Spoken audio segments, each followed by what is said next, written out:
reflection is a rather broad term, isn't it? It could mean the act of refraction of light through a crystalline pool, giving off a picture that resembles a reverse version of yourself. Or it could mean looking back on an event of the past. Given that the new year is nearly upon us, most of us think of reflection in that regard. However, how can we be sure that our self-reflections are accurate? The brain is made of tiny electrical pulses that allow us to do pretty much everything.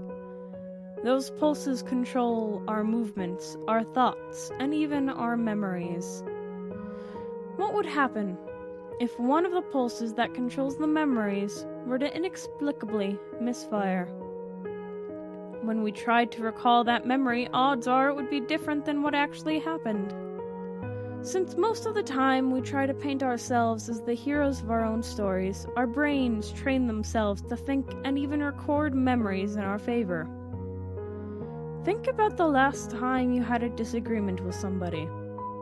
Think about its topic. Reflect on your side. Were you justified in everything you said? Most people will say yes, even though from the other person's point of view, they were the ones whom were right. Have you ever had an experience in which you reflect fondly on a moment with another person, say, your parents, yet they have no recollection of it whatsoever? This is yet another example of the false recollection of the brain. How can you be sure that the day you spent at Busch Gardens' Hollow Scream attraction wasn't just wishful thinking on your part? You can't for sure. This only proves the unreliability of the so-called self-reflection. Now, let's shift our attention to the other side of reflection, the mirror. They say that the mirror and the reflection are the gateways to the soul, and others say reflection shows your true self, whether you like it or not. I propose that the next time you look into those crystalline pools, you look hard. Maybe what you see will make you proud. Maybe it will make you sad. Or it may possibly show something that intrigues you. I have a friend who, for the sake of anonymity, we will call him Carl. Carl goes through different emotions at different times.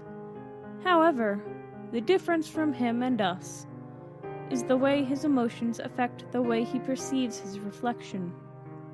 When he is happy and proud of himself, his reflection shows that of a man that is respectable and self-respecting. When he is sad or ashamed, he sees a man who's commonly referred to as a lowlife.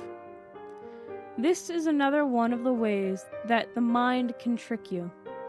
Scientifically speaking, a mirror is just a prism that bends light to reflect a picture, and our brains determine that it looks familiar, and that it is us.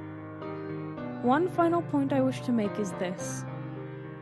How can you be sure that the you staring back through the silver-tinted glass is really you?